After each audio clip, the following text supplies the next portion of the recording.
درود بر شما هموطنان عزیز، درود بر شما دوستان عزیز. فرشته هستم، امیدوارم که حالتون خوب باشه. در کتاب The Pride and the Fall نوشته سر آنتونی پارسنز، سفیر انگلستان در ایران، در همان زمانهایی که شورش 57 داشت اتفاق می افتاد، قسمت آخری کتاب بسیار مهم هست که من وظیفه دارم به عنوان یک هموطن شما، به عنوان کسی که قلبش برای ایران میتپه، برای کسی که قلبش برای شما میتپه، برای کسی که قلبش برای خاندان ایرانساز پاک پهلوی میتپه، برای شما بگم و توضیح بدم، چون که اینها به شما دروغ گفتن در عرض 43 سال گذشته و سعی کردن که تاریخ رو عوض کنن، اما نتوانستند. Throughout this book, I have used the word revolution to describe the event in Iran between 1978 and 1979.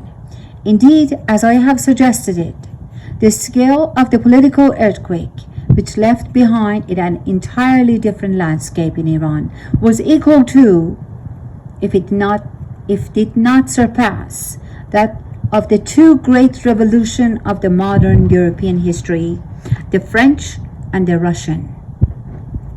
However, I now believe that there has been only one revolution in Iran since the 16th century, namely that carried out by Reza Shah Pahlavi and built upon by his son Muhammad Reza Shah Pahlavi.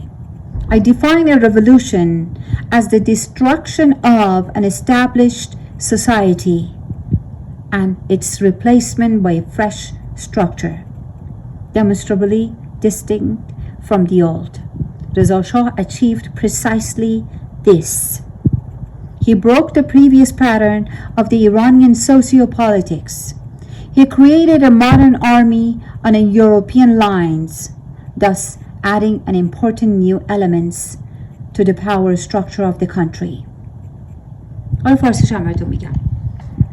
سر آنتونی پارکینز در کتابی به نام غرور و سقوط که بعد از درگذشت شاه فقید در سال 1984 در لندن منتشر کرده می نویسه: در کتاب خودم، در تمام کتاب خودم، در اشاره به حوادث 1979 ایران اصطلاح انقلاب رو به کار بردم، چرا که وسعت اون مانند یک زلزله سیاسی بود که در اون زمان در اون کشور رخ داد و کمتر از انقلاب فرانسه و روسیه نبود. با وجود این، با ارزیابی عمیق‌تری که در این باره میتونم انجام بدم، صریحاً باید اظهار نظر بکنم که از 4 قرن پیش تا به امروز تنها یک انقلاب واقعی در ایران اتفاق افتاده که اونم انقلابی که به دست رضا شاه پهلوی انجام شد و به دست محمد رضا شاه پهلوی شاهنشاه ایران ادامه یافت. زیرا در تعبیر من مفهوم یک انقلاب داره میگه دیگه، در تعبیر من مفهوم یک انقلاب از میان بردن یک نظام کهنه اجتماعی و برقراری یک نظم نوین و کاملا اجرای این انقلاب بوده. بافت سیاسی کهنه ایران رو تغییر داد، ارتش بسیار مدرن با معیارهای امروزی به وجود آورد که در سطح ارتش‌های اروپایی بود که عنصر اصلی استقرار، امنیت و استحکام سازمان‌های کشوری بود. قدرت ارتجاعی همون طبقه ملاها رو تضعیف کرد و یک دولت مرکزی نیرومند با سازمان‌های حکومتی دنیای نو به وجود آورد. مهمتر از همه قدم‌های نخستین به جانب تبدیل سیستم قرون وسطایی اقتصاد بازار رو به یک سیستم اقتصادی مدرن صنعتی تبدیل کرد. این تحول به خصوص در دوران فرزند او محمد رضا شاه در ابعادی بسیار وسیع‌تر و با شتابی بسیار زیاد انجام شد و ادامه پیدا کرد، به طوری که ایران از صورت یک کشور عقب مانده کشاورزی به صورت یک کشور با اقتصاد بسیار نیرومند و با سرویس‌های مصرفی و صنایع بنیادی پیشرفته و در این حال به کشوری که از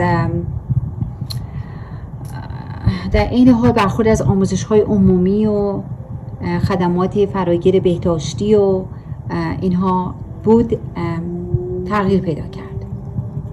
اونچه که در سالهای 1356 و 57 در ایران انجام شد یک انقلاب نبود، بلکه یک ضد انقلاب بود.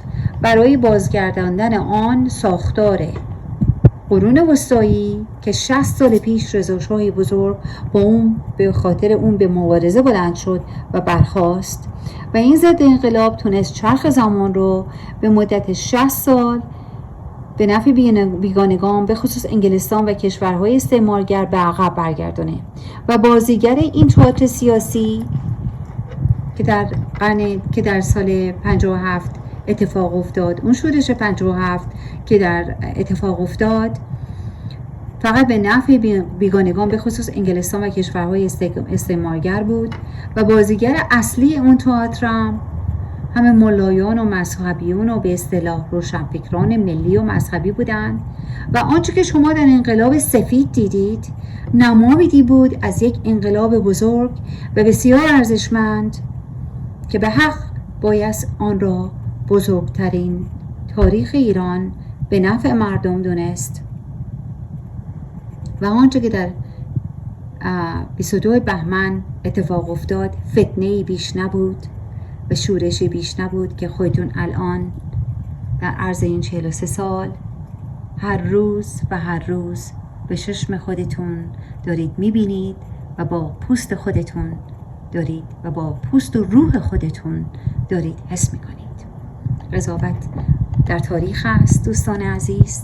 تنها چیزی که من میتونم به این سخنان و به این کتاب پرارزشمند اضافه کنم: روحت شاد رضا شاه، روحت شاد رضا شاه، روحت شاد محمد رضا شاه پهلوی، شاهنشه ایران. زنده باد فرح پهلوی، مادر ایران زمین.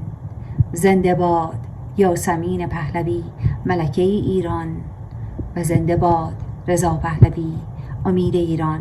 زنده باد رضا پهلوی، منجی ایران. زنده باد رضا پهلوی، شاهنشاه خوبان ایران.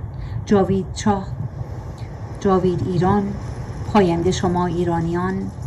و دوباره جاوید شاه. تا روزی دیگر، کتابی دیگر، مطلبی دیگر. جاوید شاه.